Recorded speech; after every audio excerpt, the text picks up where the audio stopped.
Hello everyone, welcome to the next video of data structure. I'm RVD and it's really nice to see you all here. Before I continue, let me remind you to subscribe my channel if you have not yet subscribed. You can see the subscribe button right down there and do hit the bell icon so that you'll be able to get the alert for my new videos. In this video, we are going to discuss about the working of circular queue. Now, before going to circular queue working, I would advise you to watch the other two videos which I have created. You will find them in the same playlist, which is concept of circular queue and array implementation of circular queue. Because the working obviously is the working of the implementation which we have done in the previous video. Fine, so in this video, I'll be showing you the step-by-step working of insert, delete and display operations of circular queue. Fine, so let us start. This is how my initial queue looks like. Okay, you will have my F initialized to 0 and R initialized to max minus 1. We can see here, for example, we have taken max equal to 4. Count is not being shown separately, but it is very much visible looking at the number of elements in the queue. So count is initially 0. Now let's try doing insert operations. So suppose I want to do insert 35. As per the rule, first it will check for overflow. But as count is 0, your overflow error will not be generated. Then we will increment count to 1. So count will become 1. R will be incremented but with the help of modulus. So 3 plus 1, 4, mod 4 will make your R to point to 0. And that is the place where we'll insert our element. So you can see my F and R both are pointing to 0. F is pointing because it's the frontmost element and R is pointing because it's the rearmost element. Now if I want to add one more, let's say insert 80. So again R will be incremented. It's obviously not overflow. So R will be incremented from 0 to 1 because 0 plus 1, 1. Mod 4 is still 1. So R goes to 1 and 80 will be inserted there. Let's try one more insert. Insert 70. R will go from 1 to 2 and 70 will be inserted there. Fine. So let us try one delete now. So if I try to delete at this point, okay. Delete is done from the front. So currently the count is 3. I check is the queue empty? No. So count will reduce to 2 as I'll delete the element at front. Okay, and you store it in a temporary variable, let's say Z. Then you will increment F by 1. Again using modulus, but 0 plus 1 mod 4 is still 1. And then the deleted element is returned. So delete will obviously return 35. Count has become 2. Let us try one more insert. Insert 20.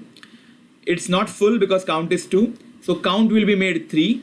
R will be incremented by 1. And you insert the new element at 3. Okay. So let us try now one more insert.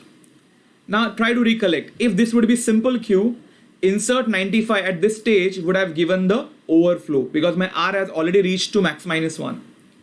But circular queue will not generate overflow as count is still 3. So now what happens exactly here? Because it is not overflow, it will simply increment R using modulus concept. So 3 plus 1 mod 4, 4 mod 4 obviously becomes 0. So R will get assigned to 0 and that is the place where your new element will be inserted. So you can clearly see that the problem in simple queue is being discarded or is being overcome by circular queue.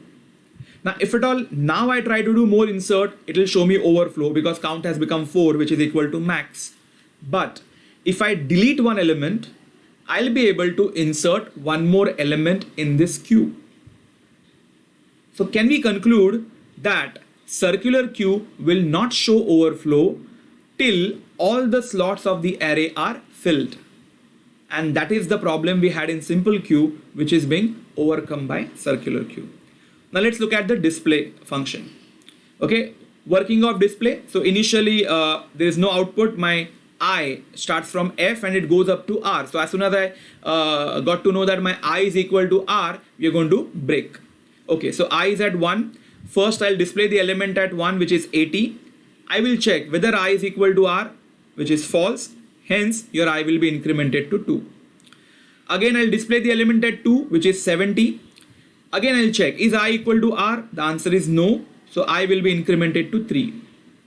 Then I'll check I'll display the element at 3, which is 35. Then I'll check whether I equal to R. The answer is yes, so I'm going to break. And that's how you'll be able to display this particular circular cube. Now obviously one more display is required where I'll be able to show the circular behavior. So we got one more display for you. Again, initially output will not be there. I start from F, here F is 2, but R is 0. Okay, so when my I will become 0, you're going to stop. Fine, so we print the element at 2, which is 90. It is not R, so it will be incremented to 3. Now we'll print the element at 3, which is 62.